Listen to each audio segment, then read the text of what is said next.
Sabotage and accountability are two different subjects. Because people who sabotage don't even get accountability. Oh, shit. They don't understand how to hold themselves accountable. They don't get that they are accountable. Men don't get they're accountable because of their huge egos. We got huge egos. So a wife or a girlfriend will yell at us, we're late for something, and we'll go, yes. And we think that admitting it has made us accountable. Instead of partly recognizing how it affects the people with our behaviors, we just say, yes, I did the behavior, which is how politicians go, yes, I slept with a woman in the White House, and, well, all of you. Look, that's it, I apologize, and that's better. It does not have a heartful involvement, woman, and accountability. It's a convenience, by and large, for women and their accountability. If people truly hold themselves accountable, they are willing to communicate. There you go. There's the quote for accountability. If you hold yourself accountable, you're willing to communicate fully or disclose your feelings fully or have a heartful feeling towards somebody and explain it. If you can't do that, you cannot be accountable. That's a fact. It's interesting that I said that. I've never said these things before. I like it. I like it a lot. Accountability has a lot to do with the heart and communication. Yep. And feelings. Now, men and the heart in communication and feelings, well, that's another talk. But women, by keeping a cool head, and by not overreacting, and by not screaming all the time, and by not whining, or just going into emotions and not letting the man reason through your emotions by overwhelming him, probably aren't helping the situation. Right, Jessica? So, I'm just making a point that maybe if one would keep a cooler head, try not to solve it right here and now, which is the biggest mistake people make. It's all got to be solved now. Now. We got to work it out now. People take these things and then they know it works, and then they stop doing what works, and then they pay to come for appointments because they stopped doing what works. Okay, but why? Well, fear. And people don't want to meet their potentials. They do it dragging and kicking. I thought about the gratitude people show. That stops sabotage more than anything. People who are always in gratitude rarely sabotage their long-term desires. Imagination. That's what sabotage is about. If you have gratitude for everything you have, what's there to sabotage? You only either want to enhance what you have, or you want to get more things that make you feel good. When you live in gratitude, you attract what makes your potentials come out. That's what I've learned. But very few people recognize that to live in gratitude, you got to not be in control, and you have to get over your ego. People could argue that I have a huge ego. And I would say, okay, but then how do I tolerate you? Easy argument. I just look at it and say, if that's the case, how have I stayed patient with, I'm with some of my clients for 12 years and they'll turn around and relapse and things like that. Like, I mean, they're part of the community, they're doing great, and then all of a sudden they forget their gratitude, or they forget, and then they go right backwards. And I stand by them, I don't say, oh, and point a finger. But meanwhile, they want to be mad at me that they decided to fuck up for no apparent reason. The whole sabotage thing, because they had some fear because the minute you die, and it triggers the whole downhill plummet. Whatever the case may be, I am not perfect, and I make errors. But what I do is stay patient with the human condition by showing gratitude for knowing all of you. I show it in everything I do. Because if I don't know you guys, how else am I going to know how not to fuck up? Okay. No, I treat people as a mirror. I see elements of my own weaknesses in everybody, every human on earth. That's how I'm able to tolerate street people. Working with them is not easy in Vancouver. Oh my God. you want to talk the human condition and futility. But I stay patient because I see elements of when I was an addict. Oh wait, let's remember those days. Sure, I wasn't on the street. I was just as conniving. I lied just as much. I bottomed out just as hard. There's a humble to that. Gratitude requires some of that. Most of you guys suffer mainly from lack of humble. You all think you have control, and you're all in your ego. That is the impetus, the carrier of sabotage. Control and ego. You are sabotaging something. You're sabotaging family time, relations, occurrence. If any of you believe in manifest creating your desires, well, if you're negative from all your own fears, well, you're sabotaging those too. That's why I tend to get my desires, because I'm in gratitude for everything, for everybody I know, for every hard time you guys have given me. I'm grateful because I learned what I used to be and why I won't go back. Straight up. I'm not doing that. You know, other than maybe once in a while I'll try and grovel for a second at some mail trade. It's kind of fun. It makes one feel good. Just one more time. I'm really tired. So what? So what? We both gotta work. This is irrelevant. You know, things like that. The my little human faux pas are awesome, I think. You know, I'm not perfect, no. But I'm so gratefully not perfect. That's a good way to put it.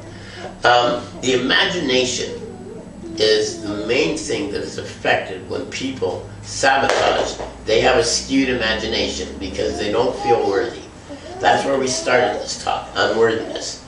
If you don't have gratitude, then how can you properly imagine what you desire if you don't even have gratitude for what you have? They're all building blocks. You have to sit in what you have. You have kids. They could be the worst kids on earth. I never met them, but they're probably not. So they're right there, building block of gratitude.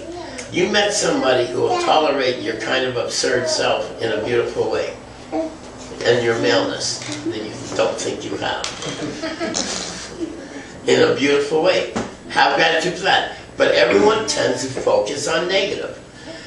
There's glaringly obvious situations that don't work. Here's the catch. Anything that I've had in my life that doesn't work. When my daughter was going south and misbehaving and driving me insane, I had gratitude that I could maintain my love and respect and honor for her.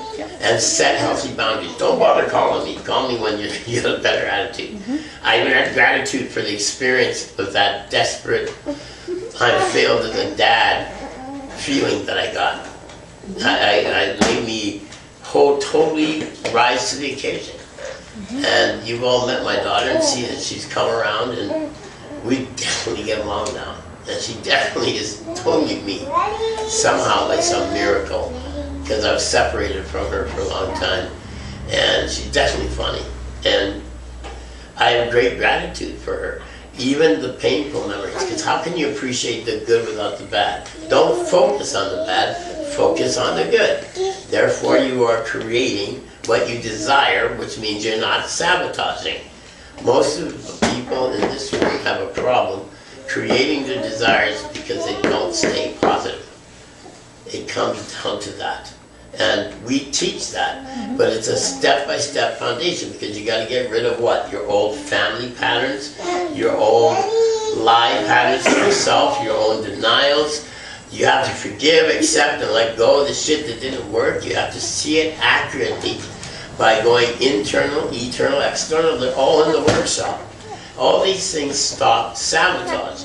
And when sabotage stops, well, let's see, Erin, client, after 3 years, she starts working. I'm working with me. We start building this. Yep.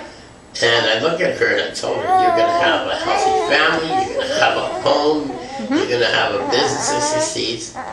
Do you have it? Yep. Do you have and a husband? Do you have it? And a kid? Yep. Because you stopped sabotaging. Yeah. He said, we're going to do this. I said, okay.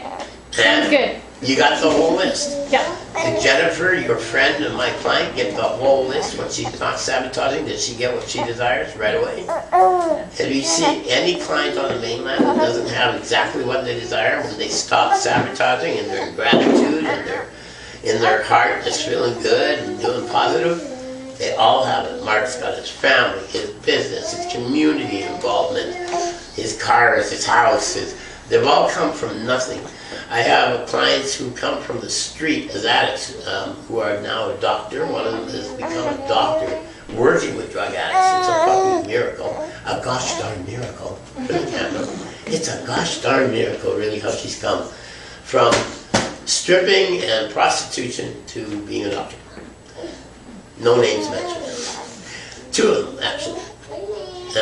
One of them's a psychological counselor, just trying to get into medicine. It's amazing. These are Cheryl. Oh, sure. No, she's another one, though. Yeah. She's come from a background, and now she's getting ready for law school. Every client that I have, if they follow the workshops, look at their life readings and stick with it, get what they desire. You guys all have the proof. They're all miracles. Yet people will still just do what doesn't work and stay in their patterns, thinking it's easier. It's not easier. It's way harder. So, Dan, you're just learning that. And you're throwing out your old patterns. Look what's happening. Your family's coming around, they're supporting you. By the way, here's the catch-up for all of you who stop sabotaging your lives. You help your family's lives. We've now seen proof from all of us that when we get our lives together, our family gets their lives together. They start, your mother, holy crap, is she changing? She's starting to get frisky there. What was that great quote I said earlier, because I just was channeling all that knowledge? Potential.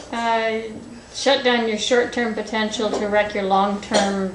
People shut down your long-term vision. That's it. People shut down their short-term potential to kill their long-term vision. It's the smartest thing I've ever said in my life. Don't know how that came out of my mouth. That's the whole human condition, right there. It must be right, because I constantly forget it, so I know it's totally true. I don't want to know. What would short-term potential be? Well, like day-to-day things. I gotta meet somebody, I gotta meet somebody. Why do people have to meet someone? Why can't they just let it happen naturally? I always do. Like, what's this? Just halfway through getting healthy. So some people are desperate to meet somebody. And I would say, if you're just halfway getting healthy and you're desperate to meet somebody, you're desperate to distract yourself from your potential. Usually is the case, by and large. I didn't mean to look at you. It just happened. Me? I just shifted. I didn't mean to do it. My eyes were trying to go over here, and I went like this. And I was trying to go this way, but it went that way. You have so much potential for things. You have no idea. You don't, and that's the beauty. But I know this: you totally changed your behaviors with your mother, and she's feeling better just with that. Are you talking to me? Yes. Oh, to me. You know what's funny? Is I was watching you not think I was talking to you, and it was so good. I'm so glad that's not me. And I go, wait until she finally figures out it's right in your ass. Saying, your potential's huge. I've been trying not to shout out names on film. Your juice and light is here, because I know you guys got to go. You have kids. I can't believe you stayed so long. Thank you. Ryan. Glad to be here. It's good. We shall talk. Try to book an appointment within the year. I'm going to call it a night. And just thanks for coming. Thanks.